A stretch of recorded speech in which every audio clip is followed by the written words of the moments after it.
So over the last few years, we've had some incredible tunes from a wonderful artist called Jessica Winter. And I thought it's about blooming time we had a proper chat, having seen her like live about 3 times in the last year or so. Jessica, how are you and how's it all going? I'm very well, thank you. How are you? I am so good. Having seen you a couple of festivals in quick succession, I felt like this summer was really hotting up for you. Is it as productive as it looks on your socials? I think it's probably more like I'm trying not to post too much stuff on socials because I'm in a real weird mindset about social media at the moment, and I find it really difficult to like know why I'm even on it and why I'm even posting on it. But so I'm trying to keep that as minimal as possible. But yeah, it's been mental. Just been gigging nonstop, touring festivals. I toured with Jake Shears. And then I did some festivals. I've been touring with Lynks, Rebecca Black. It's been amazing. Like met so many great people, and now I'm just in full recording mode with a few more gigs slotted in. Which is super exciting to hear because we have had a handful of EPs. In fact, we were so impressed with your sad music EP and your more sad music EP that we put you on our tips list for 2022. How did that feel at the time? Was that a good shot in the arm? Yeah, it was amazing because you're putting your little heart out there and you don't know if anyone's even listening, so it's just nice to have people backing you up and going, yeah, you're doing something good, well done. And keep doing it. I'm still thoroughly obsessed with sad music, and I couldn't believe earlier on when I double checked that it's been out there for 3 years. Time I is just know, running away. Does it feel like 3 years? it really doesn't. Actually, sometimes it feels like 10 years and other times it feels like yesterday. It's that pandemic's really messed us up, hasn't it, with time. And the fact that I started my whole career in pandemic as well was a bit nuts because it didn't feel real until I started playing, and I couldn't play for about a year and a half. So I feel like it's been really staggered in the way, like I put sad music out in the literal, I think it was like the very first lockdown. And then I've had to wait properly like a year and a half to actually play it out to people and see what the reactions are. And it only really clicked all together this year because I feel like I did enough gigging last year for people to really start taking notice and to make sense that I'm not just this person that lives online.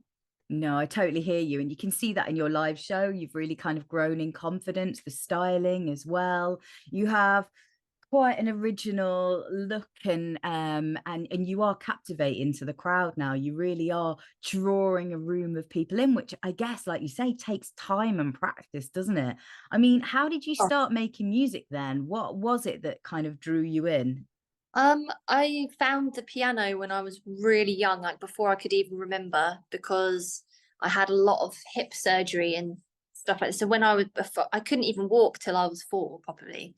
So when I was about 2, I was so bored, and my mum would just put me against the piano because I had this back brace, which pushed my hips out to lock them in place so they could heal, and so the brace would mean that I was basically in the splits all the time. So they would like push. My mum would put my legs on either side through the straps of the, not straps, but like what are they called? The handles of a piano stool, and then I would just sit on the piano and just be entertained for hours. And I think that because of that, like it just used to give me so much joy.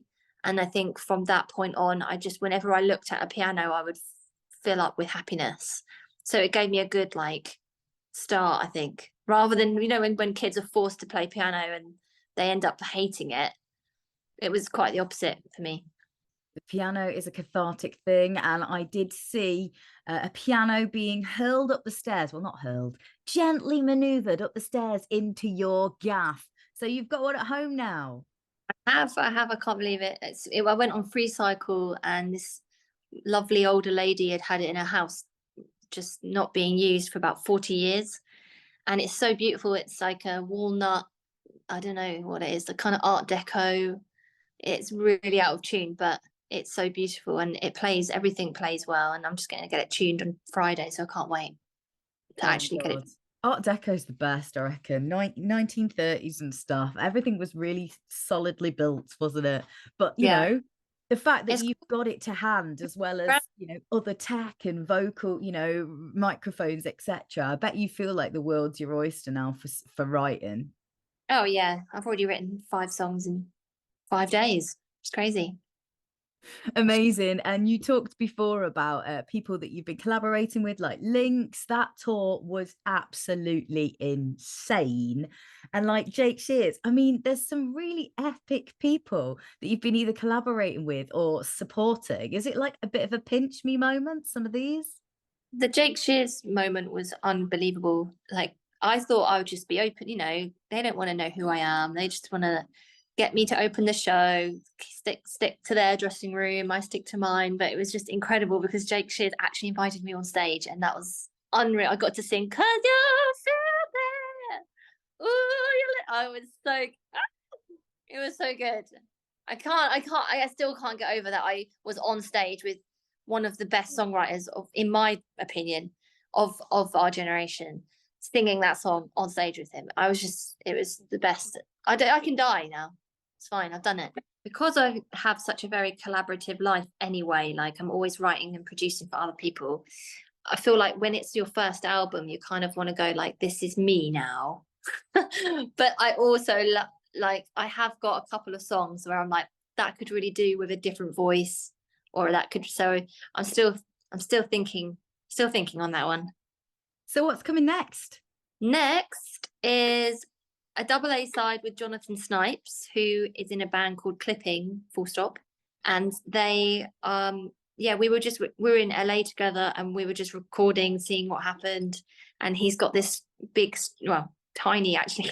He's got this tiny studio, but filled with ginormous modular synth, with literally wall to wall of modular synths. And we were just experimenting and seeing what came up. And then we made like a few tunes. And then 2 of them we were like, oh, these are actually really good. And then we played them to Sub Pop, which is Jonathan's label, and they loved it. And they're going to put it out as a double A side for their singles club. So that's coming out in like August, July. So I'm really excited about that one. Oh my God, modular synth, you must have been completely geeking out. They just look like the most incredible piece of kit. Yeah, I didn't know I didn't know how you managed to even get a sound out of them. They're just nuts. I was just happily watching and twiddling and pressing and seeing what happened. I have no idea. Anyone that understands modular synths, yeah, hats off to you. I mean, on the tech side of things, have you like skilled up a lot in lockdown, or have you kept it very like? Do you keep it quite basic to, you know, how you get your songwriting out? I think all songs are just really good chords and melody, and I think the more you geek out about songwriting, the worse the song becomes. So I think if you can just play on an acoustic guitar or piano, then you've got a good song, and then you can geek out after the song's written. But I think geeking out at the songwriting stage is just an absolute no. As in, you don't get very far. You don't get far. You get lost.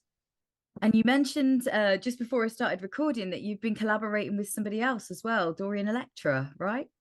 Yes, Dorian Electra is an amazing, amazing artist. If you hadn't heard of them, but you probably have. Really hyper pop.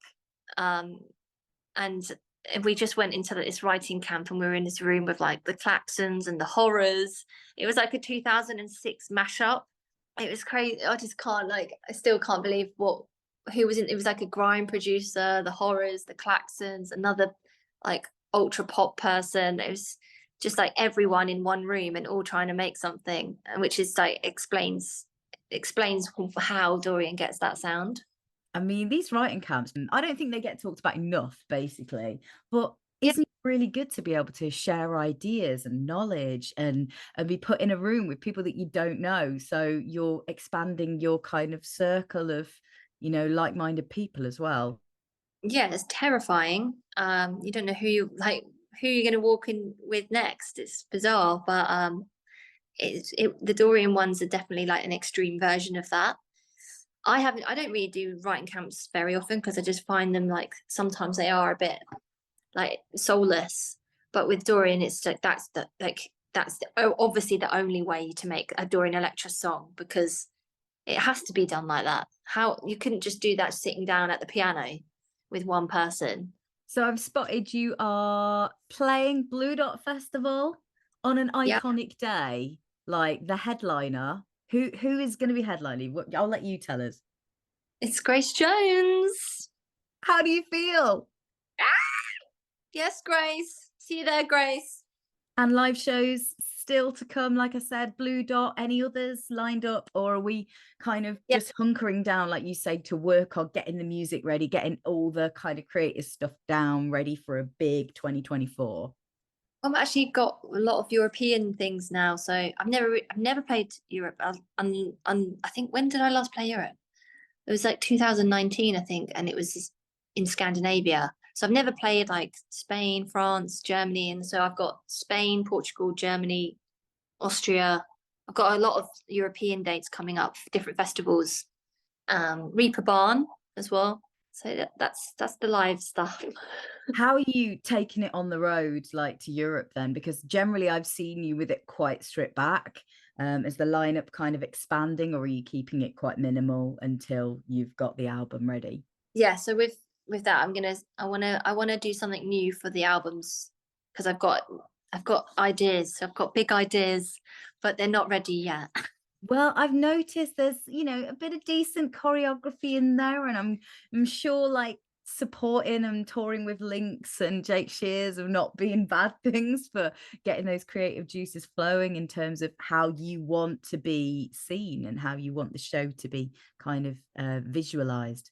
Yeah, I think it's really good starting out, with no money, no backing, because you have to be inventive of like I don't know how Lynx did it. I don't know, maybe he's got some secret money hidden away, but like to be able to have backing dancers or like a band even, it just costs so much money. And if you haven't got that backing, you have to kind of go, well, how can I still be entertaining as possible without having that without all the smokes and mirrors. So Yeah, I think it was really good for me to just like craft who I am on stage without all of that. And then now where I've got a bit more support, I can now think about, okay, how can I expand this and make it even better? But it's good to get just, the most simplest form crafted first. yeah, it's like getting your projection right, isn't it? And getting the crowd kind of, hanging off your every word is quite a skill in itself. And that only comes from playing show after Yeah. show after show. And you have really got yourself out there in the last couple of years, and really, really built that up. And it was really nice to see it. That after seeing it in the earlier kind of phases, really nice to see how you've developed. Do you feel a lot more confident when you're on stage? Because I was not expecting you to mount a pommel horse in Salford in 2023. That was not on my bingo card. Yeah, that was fun. I didn't expect to do that either, to be honest. You've got to work with what you got. And you really do, Jessica. You really do. Thank you so much for joining us for a catch up. We cannot wait to hear this new tune, which is out in about 5 or 6 weeks on Sub Pop. See you Amazing. there.